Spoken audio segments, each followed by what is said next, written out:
we are going to be starting off the show today by handing out the individual NBA awards from MVP, Defensive Player of the Year, Rookie of the Year, and everything in between. So without further ado, getting into the first award here in the Most Valuable Player. This has been definitely a contentious race in terms of social media, maybe not quite as toxic as Joel Embiid put it a few weeks ago in terms of the recent set of years. In large part, that's due to the fact that we don't have Jokic and Embiid fans both sort of duking it out for who should be the most deserving. I feel like there's just that little bit of a rivalry considering two of the best centers, not just in the current NBA, but definitely Hall of Famers to come here. But on that note a little bit, I am going to go with Nikola Jokic as the MVP this season. He is just, in my eyes, definitively the best player in the NBA.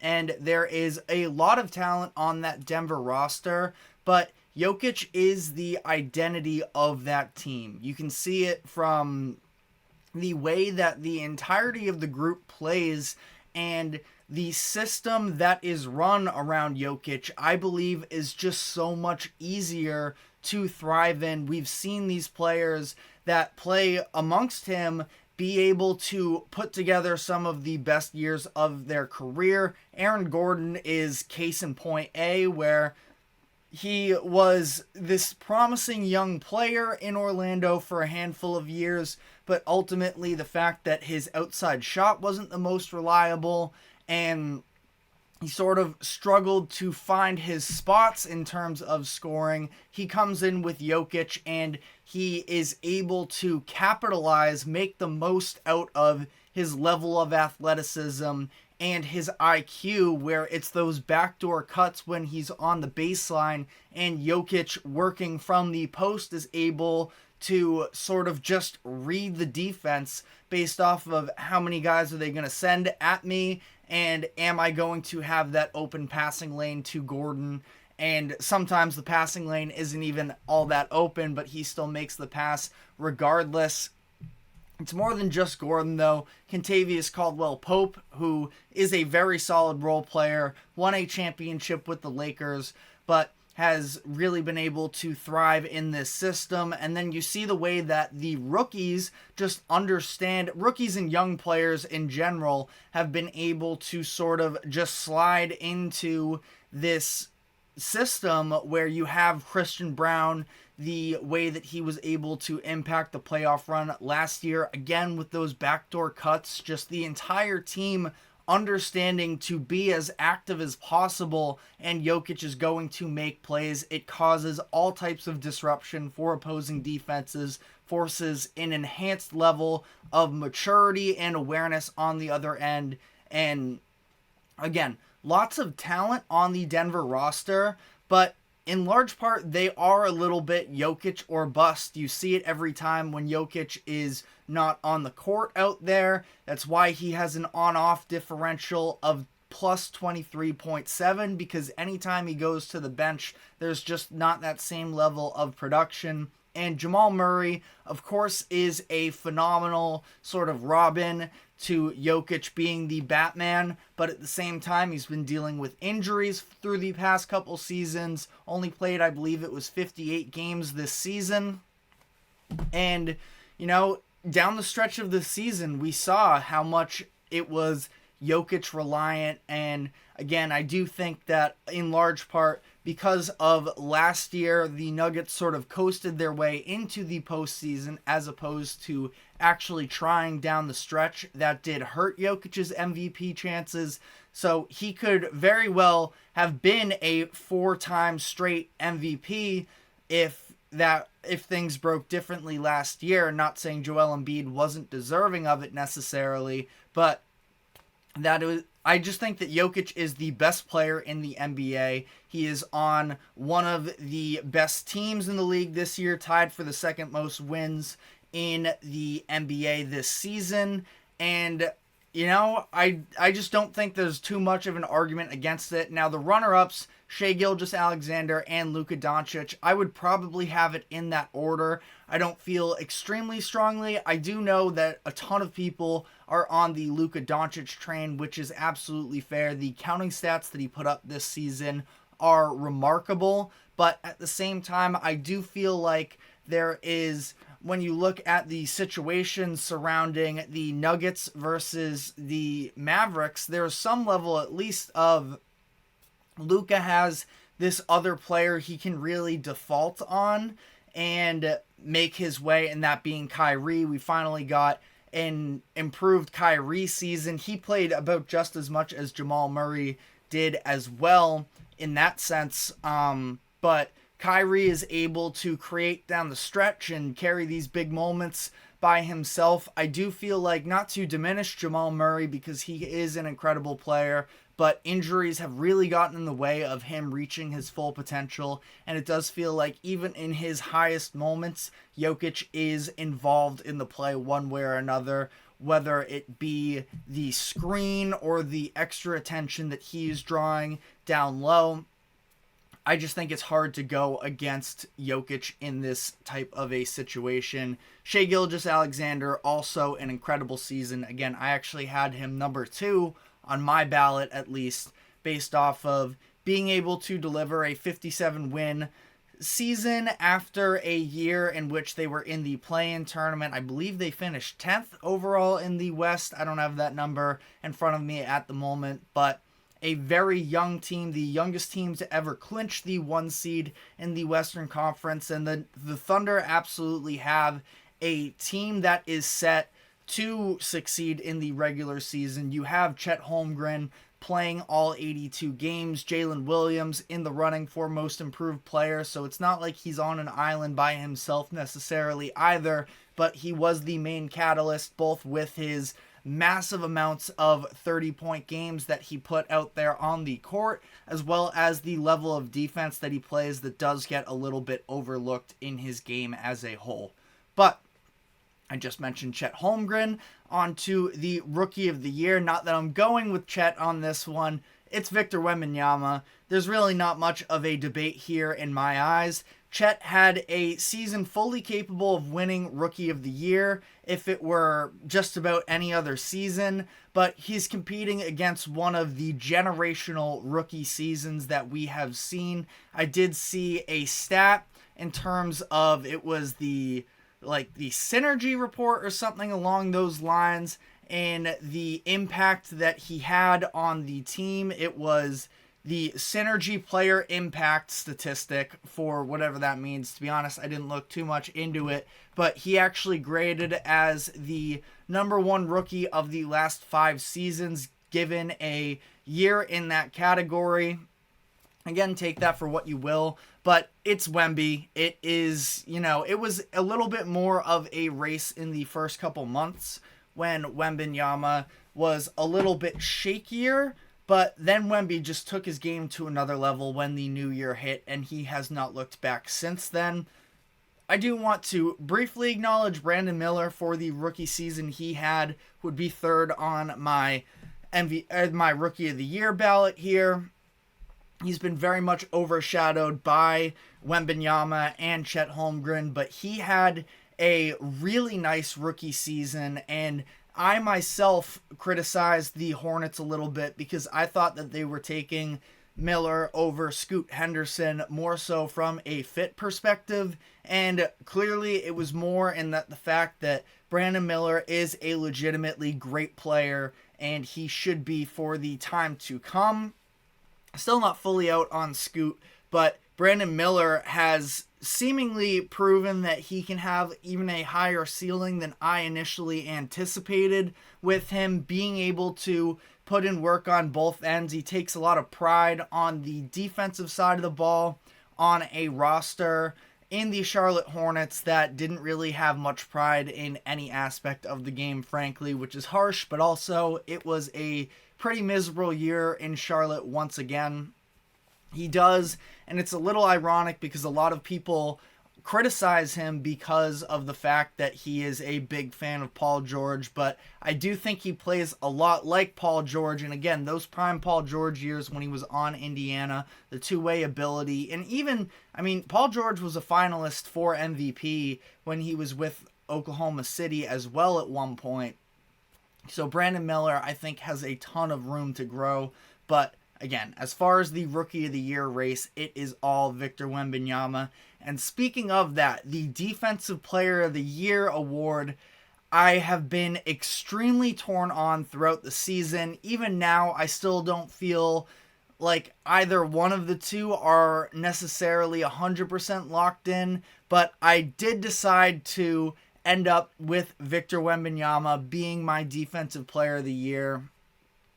I don't think it really matters what I have to say because Rudy Gobert is going to win the award from what is being reported on the betting odds as things currently stand.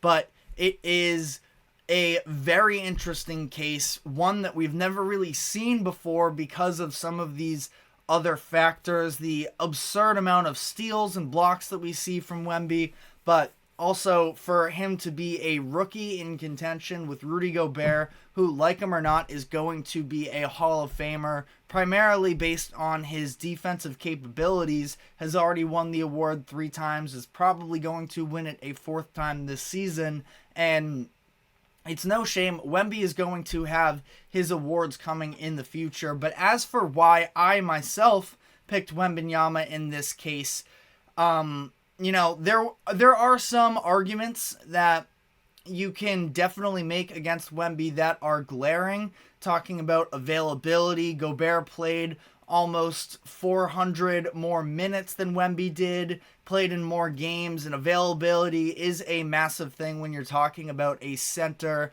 being the defensive anchor of a team, and as a result, we saw Minnesota be the number 2 defense in opponents' points in the paint. San Antonio was 28th, and in large part that's due to some of the minutes restrictions and lack of other, key defenders on the floor with Wembanyama, that other teams were able to get to the rim a little bit more at will. History would show that a true Defensive Player of the Year can elevate a team's defense to being a top 5 unit. Since 2000, there have only been 2 Defensive Player of the Years to not be on a defense that was top 5 in defensive rating in the season. The Spurs were 21st, would significantly be the worst team to ever have, a worst defensive team to have a Defensive Player of the Year award winner. The Timberwolves were first on the other side. The diehard Wembanyama for Defensive Player of the Year crowd will point to the fact that the Spurs have a 105.8 rating with him on the court, which would be number 1 in the league. Now, that is a very arbitrary stat as well, considering the fact that Gobert has a defensive rating of 104.4, so he's even better. But again, I do think that the drastic improvement is sort of, I was looking at all these statistics and trying to find a way really to justify Gobert, because that's where I leaned for the majority of the season, and I might be in the wrong here, but everything points to Wembanyama. Now, even still, if you can't tell, I'm still torn on the decision, but I went with Wembanyama because we have never seen a defender be able to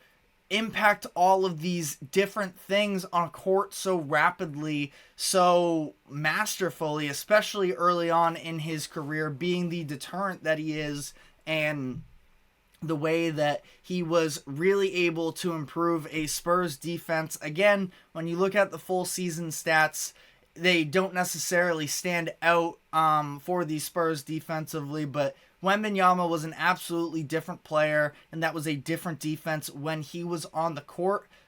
And I think that Rudy Gobert is, of course, one of the greatest defenders in the modern era, but we are emerging into the Wembanyama we're emerging into the Wembanyama era of he is going to win his share of Defensive Player of the Year for years to come. Most improved player, I have Coby White of the Chicago Bulls. I think in terms of a talent and being able to be going from sort of a bench player, a mediocre player, to being a legitimate productive part of the team, Coby White is the clear choice for me. He just signed a second contract with Chicago this past offseason that is worth about $12 million annually, and that seems like it is going to be a steal of a contract for the Bulls moving forward these next couple years. Having him at this discounted price, White was a rotational piece off the bench for a mediocre Bulls team through his first few seasons, and he ended up really emerging during that mid-season mark where Zach LaVine was ruled out for the remainder of the season. Now, he didn't fully carry that momentum with him, which ultimately, I think that little bit of a tail off in the consistency of it is what's going to cost him the award. But I do think, again, when you're talking about actually improving as an asset to a team, Coby White was the clear choice for me. Tyrese Maxey is going to win the award. He is the prohibitive favorite as things currently stand. I just don't really agree with it, considering the fact we knew that Tyrese Maxey was a very good player last year. He upped his points per game by 5. He upped his assists per game by a couple, but he also went from being the third option last season behind James Harden and Joel Embiid into a first option for most of this season, where Harden left and Joel Embiid was dealing with his meniscus injury. His efficiency went down. Now again, upped his points, upped his assists per game. I think that Maxey is a great player. I just feel like we already knew Maxey is a great player. And if you're going to give the award to somebody who was already notable, I would sort of lean with Jalen Brunson the way that he was able to carry the Knicks to the season that he did, prove himself from not just being a solid player, a really nice player, but a legitimate number one option that can carry a team to a 50-win season. And the Knicks were dealing with all of these injuries along the way. He was still able to do so. Meanwhile, Philly, and again, not that this all falls on the shoulders of Maxey, but the 76ers were 16-27 without Embiid this season, meaning that Maxey wasn't able to fully put the team on his back, and not that he should have been necessarily. Obviously, the level of production was extremely hard to replace. That team in Philly definitely struggled a lot on the defensive side of the ball, especially once Embiid was gone. But again, I just don't really like what the award has turned into these past few years. I believe Ja Morant won it a few years ago. Shai Gilgeous-Alexander was actually more deserved, even though I think he won it last year. But again, it's just sort of been... It feels like the NBA is just trying to push it out to more notable players as opposed to an actual most improved. Don't want to spend too much more time on this. Also, shout out Jalen Johnson, who probably would have gotten some more love for me, but he did not qualify for it this year. Sixth man of the year, I have Malik Monk. Monk got hurt with a knee injury at the end of April that kept him out for the last handful of games of the season, but he played in 72 this year. I feel like his level of creation off the bench was just so crucial for the Kings. The scoring ability himself, the playmaking, especially out of the pick and roll, helped to actually operate a functional offense in those bench minutes. And it wasn't just the bench minutes, but he was playing closing time for them as well.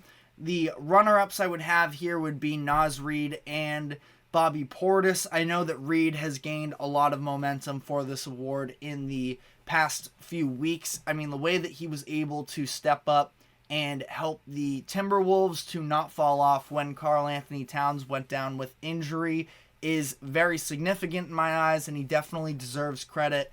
But at the same time, I do feel like when it comes to Naz Reid, he wasn't the one playing these closing minutes for Minnesota throughout the season for the most part. Monk was a six-man, but he was still playing starter minutes because that's what they saw him as one of their best players, but provided a spark off the bench. Naz Reid is also incredible. I've been a huge fan of him. That's why I didn't think that the Timberwolves were going to completely fall out of the picture when Cat went down, because I think that Naz Reid could be a starting center on an NBA team. I still feel like that. But in terms of sixth man of the year, Malik Monk is the creator, and he brings sort of the essence of this even more. I think he has a little bit lesser of the scoring, but more of the playmaking maybe than a Jamal Crawford, who is pretty much synonymous with the award. Wanted to give some love to Bobby Portis as well, who has also had a very nice season for himself. I believe he won last season as well. But Coach of the Year, I have Oklahoma City's Mark Daigneault. He was just named the Coaches Association Coach of the Year award winner last night. He will probably win the official award as well. Led the Thunder to becoming the youngest one seed in NBA history. They were just a very overachieving team this season, and it's not that people didn't see this coming. There was a real chance that the Thunder were going to take this step. Shai Gilgeous-Alexander made first team All-NBA last season. We saw the development of Jalen Williams from the second half of last season into this. They then got their rookie center in Chet Holmgren back, who missed all of last season. So it's not like this came out of nowhere necessarily, but the one seed to bring that home is very much impressive.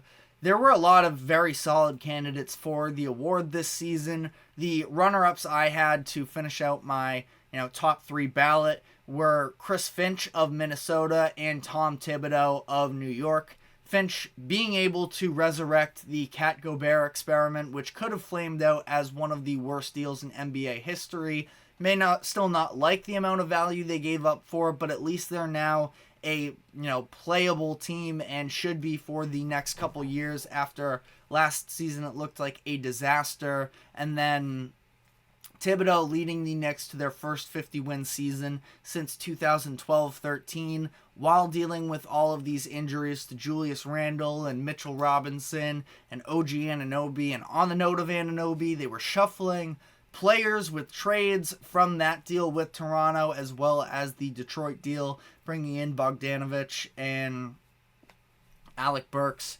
But that is my complete set here of individual awards. Don't really care for Clutch Player of the Year award. It's going to be DeMar DeRozan. So be it.